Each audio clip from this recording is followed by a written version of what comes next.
And without further ado, we'll jump right into this afternoon's session on water. The first presentation is Water Doesn't Have to Be for Fighting by Greg Bryce. He's the sciences manager and senior hydrogeologist at Hydrometrics. He's a fourth-generation Montanan. He's got his bachelor's degree in chemistry from Carroll College and his master's in geological engineering, hydrogeology from Montana Tech. Greg is a senior and I already said that. He has over 20 years of experience in hydrogeology and water permitting, and he assists clients in baseline characterization, mine dewatering, water management, groundwater modeling, discharge permitting, and water rights. So please join me in welcoming Greg Bryce.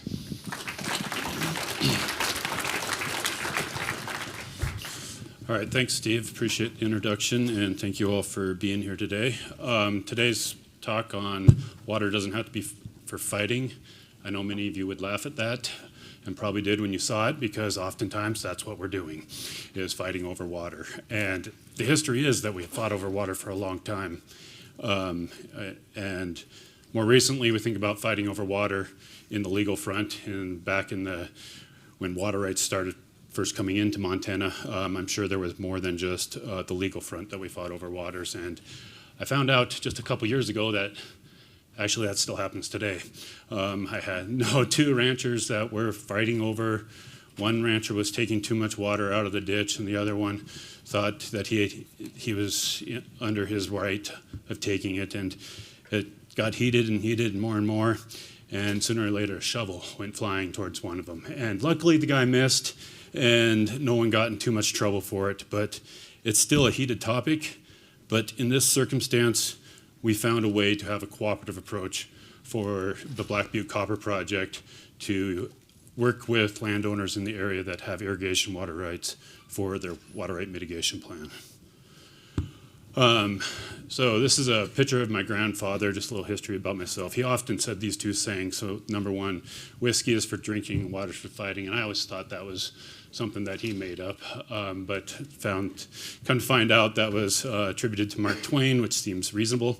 And then he also, this is something that's always funny to me, because he always said that someday water will be worth more than gold. Obviously, he didn't understand gold would reach almost $2,500 an ounce at that point, but that was well before computers were a thing. And so, what's really funny about that is he often said that, but he was always out in his property digging trenches, filling up buckets and taking to his buddy who had a mill, trying to see if he had any gold on his property. So I attribute a lot of my interest in water and my interest in mining to my grandfather there. So why does a cooperative approach matter? Well, first off, I think we've all seen Montana is a growing state. It has grown significantly in the last few years. When it grows, we need more water. How do we get that water? Well, most our basins are closed water right basins, and so we give up farmland for that. And so more and more farmers are giving up their land for subdivisions, but then they're also giving up their land for their water. And then we have, as an industry, we have a greater need for strategic metals worldwide. And if we're going to produce that in Montana, we have to find cooperative approaches to work with each other to have water rights to produce those metals. And then, as you all know, it's a limited resource. And so we're a headwater state, and there's limited water in places, and so we have to find ways to share that water to keep things moving. So before I jump into the project background, a little bit about myself and Hydrometrics. Hydrometrics had the pleasure of working on the Black Butte project for about, going on 13 years now. We started with doing baseline monitoring, groundwater characterization plans, and implementation to groundwater modeling, and then permitting. And all that comes together in this water right plan. And so we can't really go into detail about all those things. So I'm going to go into overview and then talk more about how Tintina worked with landowners, and we developed a plan that could make it so they could keep the heritage in the valley and still mine. So About the project. Most of you know this, but the Black Butte Copper Project is located in central Montana. It's about 17 miles north of White Sulphur Springs. It's within kind of the center portion of the Sheep Creek watershed, and it's 19 stream miles from the Smith River. It will be an underground copper mine, and all openings will be above the groundwater table. That makes it so that they can make sure that they won't have any drainage from those openings, which will protect the water resources during, development, operation, and throughout closure. It is a nicely high-grade copper ore body. They plan on using cut and fill mining methods to extract the ore out of there, and that becomes important with the water rights because they're filling with a cemented paste backfill, which then entrains that water in that cemented paste. And so that is part of what we call the consumptive use of the project, and I'll get into that later. So I'm not going to talk about all the project facilities, but I will talk about the water portions of the facility. And the first, that all starts with the ore bodies. There are 2 ore bodies currently permitted. One is the Upper Johnny Lee, that's the one shown here in yellow. That's about 250 to 500 feet below ground surface. The Lower Johnny Lee is the one shown here in orange, and that one is about 1,100 to 1,500 feet below ground surface. So when water comes into the mine, they'll collect that water in ditches and sumps, and then they'll pump that up through the single portal that comes out of the mine south of Sawmill Hill here. That water gets sent to water treatment. It's a double pass RO system that will then be discharged to the underground infiltration galleries in the valley, Sheep Creek Valley. And that really limits the impacts that the mine dewatering will have on the surface waters in the area. Other facilities that they have related to water on the mine site itself are the contact water pond. That collects any water that's in contact on the portal pad and the milling area. And then the process water pond provides water to the mill and to the paste plant, the tailings paste plant. There's also this pond that's called the treated water storage pond. What that is under their MPDS permit, if they cannot meet the non-DAG criteria for nitrogen, which they're working on methods to potentially do that, seasonally they will have to send water and store it in the treated water storage pond. And then when that effluent limit is not in place during the non-growing season, they can discharge to the underground infiltration galleries. Lastly, the cemented tailings facility actually isn't a water facility. It will not hold water on a regular basis. When water does come onto that facility, it will be pumped off of it and straight to the process water pond.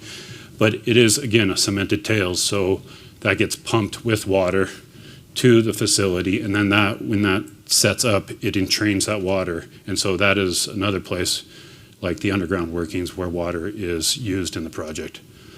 Lastly, they have the non-contact water reservoir. This is not part of the mill site area. That's why we call it a non-contact water. This is actually related to their water rights and helps them be able to mitigate any depletions to surface waters year-round, and I'll get into that. So before we can understand what we need for a water right, we need to first understand the water balance of the project and how much water will be coming out of the mine and how much water they need to be used in the milling and tails processing. So essentially, we look at that on beneficial use for a water right and consumptive use.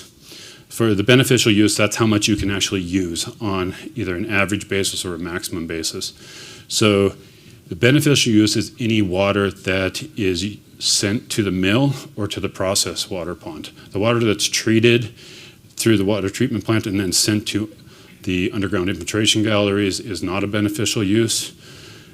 And then the consumptive use, like I said, most of that, almost 90% of it, is in the cemented tails, either underground or on surface, but with minor consumption going out with the concentrate, some freshwater losses, and then some evaporative losses as well. So now that we know how much, well, that consumptive use comes to about 210 gallons per minute and an annual volume of 340.3 acre feet. And that number is important because that's how we set up our mitigation plan, is on an annual volume basis. So now we know how much water we have that is necessary for the project. We need to know how much water we have. And so the project, as part of their operating permit, developed a 3D numerical model that we did to evaluate how much water would come into the mine. And it also evaluated what the groundwater impacts would be and then what the surface water impacts would be associated with that beneficial use. The water availability, it showed that the mine would produce approximately 400 to 500 gallons per minute on an annual basis, and that the impacts, I will get into the surface water impacts, that's what we're going to focus in on today, but just a brief note on the groundwater impacts. We did look at groundwater impacts with the water right. We identified all the water rights within the 1 foot Kona depression, and that we found that there's only a few water rights that had potential to be impacted, because most of the water rights are springs that we had done a lot of monitoring, had a lot of baseline data on, and they were found to be surficial springs that were not likely to be impacted by the deep groundwater dewatering. So getting into the surface water, and that's what we're going to focus on mostly today. The model also looked at what those impacts to surface water. So what was the depletion of surface water? Well, there's 3 main surface water bodies. Sheep Creek was the main one. It had, when you don't account for any of the tributaries that go into Sheep Creek, about 95 gallons per minute of depletion. And then Coon Creek, right adjacent to the ore bodies, had about 70 gallons per minute depletion. Lastly, the other tributary that showed depletion was Black Butte Creek, and that was a little bit further distance from there and only had 45 gallons per minute of depletion associated with the beneficial use of that water.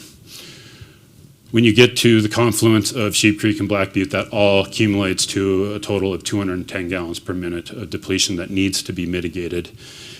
And so now we have the information that we need to understand what our water right goals can be and how to develop a water right package.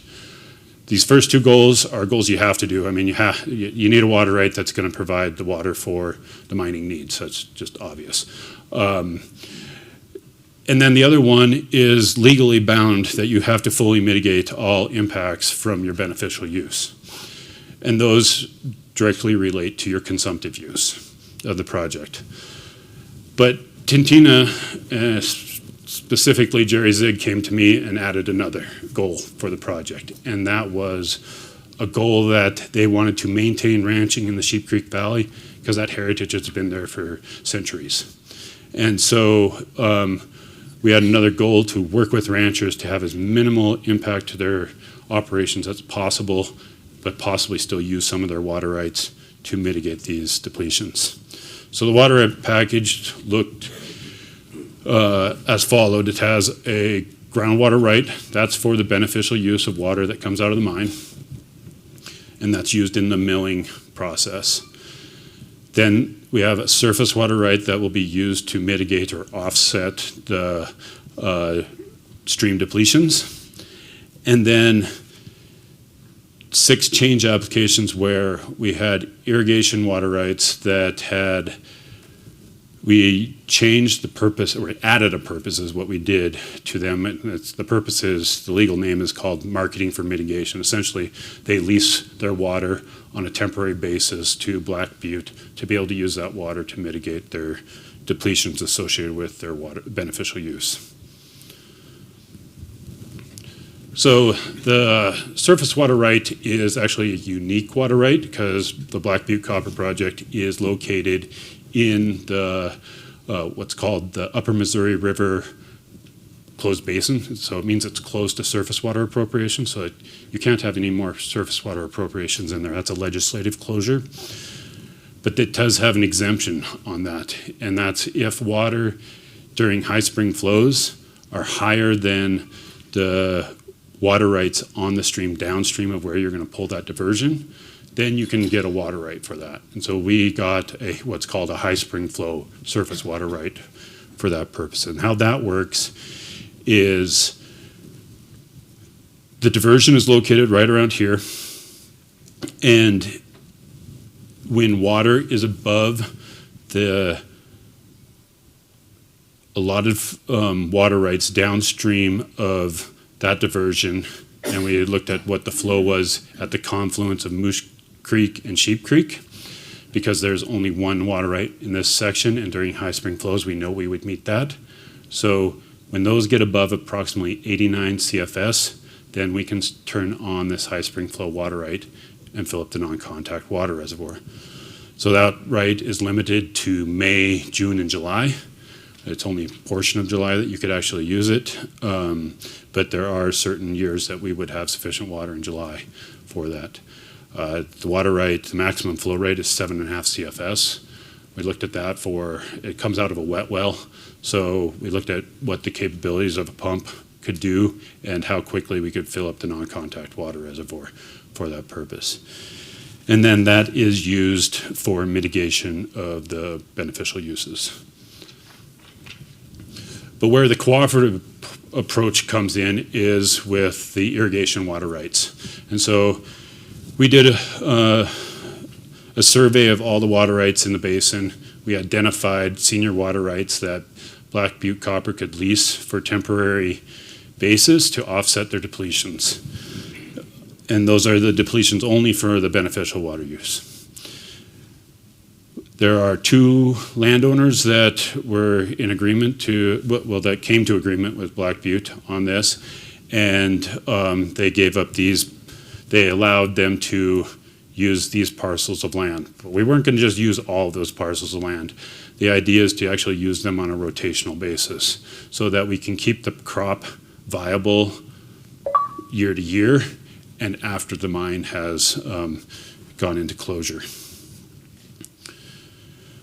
How do we do that? So to know how much water is available to offset those mitigations, you have to understand what the historic consumptive use is first, because that's the water that you can actually apply to the mitigation of those stream depletions. So you have to look at pre-1973 water use. That's getting harder and harder, because the first way you want to look at that is you want to interview the ranchers that use that water. Well, those ranchers aren't working those fields anymore. But in this case, we are fortunate enough that their kids were. And those kids worked those fields with them during those times. And so we were able to interview them, understand their general practice, kind of their time frame that they typically did use water. And then we could apply that to our analysis of their place of use. So then we look at aerial photos to determine the place of use, which part of the water right was, what part of the field was irrigated. And then we just used DNRC's methods to calculate consumptive use based off that information. So that totals 477 acre feet of water that's available. They only need 340.3, I think is what it was. So they have 140% of the required mitigation for the project. But they didn't stop there, because remember, we have the high spring flow water, right? Well, that's 292 acre feet. So you add that to the 477, and now you have 220% of the water available for the mitigation. That's how we get to a cooperative approach. But we're not done. So when you change a water right and you don't use it for irrigation, now you need to simulate how the irrigation was applied, and you have to simulate what we call return flows. That's water that goes into the fields, goes past the root zones into the groundwater system during the irrigation season, and then returns to the surface water. So we have to mitigate that water. I'm going to quickly talk about this. So we used a groundwater flow model for that also. DNRC has other methods for that were not really appropriate for this setting, because they're more for an alluvial basin. This has a tertiary bench that dumps into an alluvial basin, so that makes it a little bit more complex. So we did a numerical model. We simulated what happens if we remove that water from irrigation to determine what those return flows were. And then we simulated potential mitigation plans, and what we came up with is we would put in infiltration galleries, excuse me, into each field. Water would be discharged to those galleries in September, and then that water would return to Sheep Creek during the non-irrigation season when that return flow needed to be mitigated. Okay, so how does all this work? And how does the plan come together? I'm not going to talk about the return flows anymore. I'm just going to talk about how the mitigation impacts are, how the impacts are mitigated from the beneficial use permit. So what we do first is spring runoff comes, and we can turn on the high spring flow water right. That fills up the non-contact water reservoir. And then when that's done, filling up, we turn that off and irrigation season comes. So for the first year, we do not irrigate these fields shown in orange, and we only irrigate the fields shown in green. That water is left in stream, which mitigates Sheep Creek, that 95 gallons per minute in Sheep Creek. But we still have 2 other creeks we need to mitigate. And so now we implement the non-contact water reservoir, and we start diverting water from there to those creeks. And now during the irrigation season, we're fully mitigated. But then the non-irrigation season comes, and we don't have that irrigation water to be left in stream, so we start pumping again out of the non-contact water reservoir, this time to Sheep Creek. And we then have Sheep Creek fully mitigated. So years 2 and 3, what we do is we just rotate fields, essentially, mitigating Sheep Creek every time. And those times, everything else being the same. But there's one other scenario that we had to look at, because we want to, you can't turn off the impacts of dewatering a mine right away. So you have to look at what happens in a low runoff year. What happens if we only have a portion of the water available to fill up some of the non-contact water reservoir, or none of it at all? Worst case scenario, you can't fill up the non-contact water reservoir. So the agreement with the landowners is, in that circumstance, because there's no other alternative, is that all those lands are left not irrigated. Should be known, though, that in the 12 years of monitoring flows on Sheep Creek, we have not seen that yet. They've been able to have enough water to fully fill up the non-contact water reservoir each year. I think prior to last week, we were wondering if this year would actually be a year that we'd have that issue, but we found that it does, with the latest snow that they got, would have sufficient water, it looks like.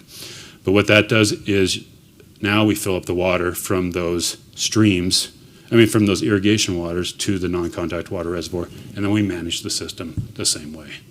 So it was a unique method, because typically you just leave these irrigated water and you just retire that land when you have to mitigate for depletions in surface water. And this allows for the ranchers to still use their lands and for the mine to operate too. So I guess, to play on my grandpa's favorite saying, I guess water doesn't have to be for fighting, but I still think whiskey's for drinking, and I'd be happy to take any questions.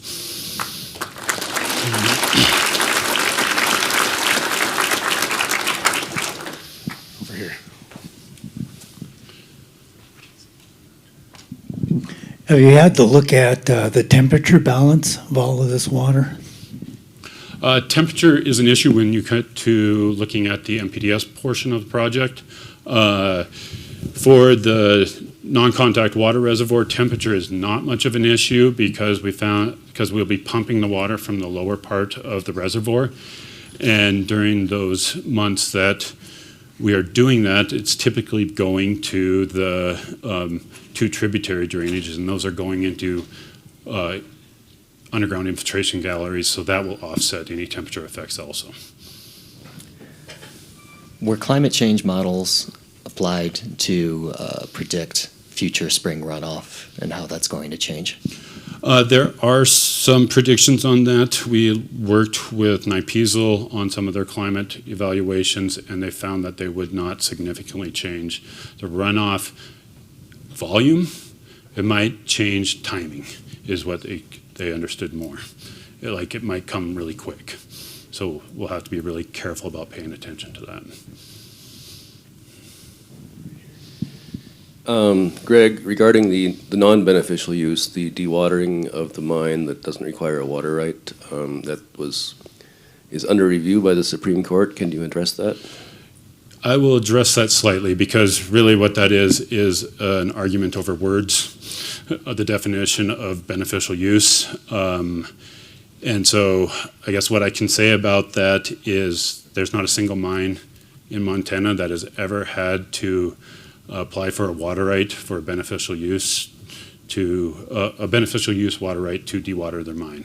And so there's pretty strong precedent on that. The Supreme Court hasn't ruled on that ever. There has been other court rulings on that. And so I will say, I guess, and the impacts are statewide, not just to the mining industry if that happens. There are big impacts to the mining industry if it does happen that way. But there's bigger impacts actually even statewide. And for this project, they have sufficient water and their mitigation plan timing changes, but nothing else on that aspect. Any more questions? All right, great. Well, thank you, Greg. Thank you.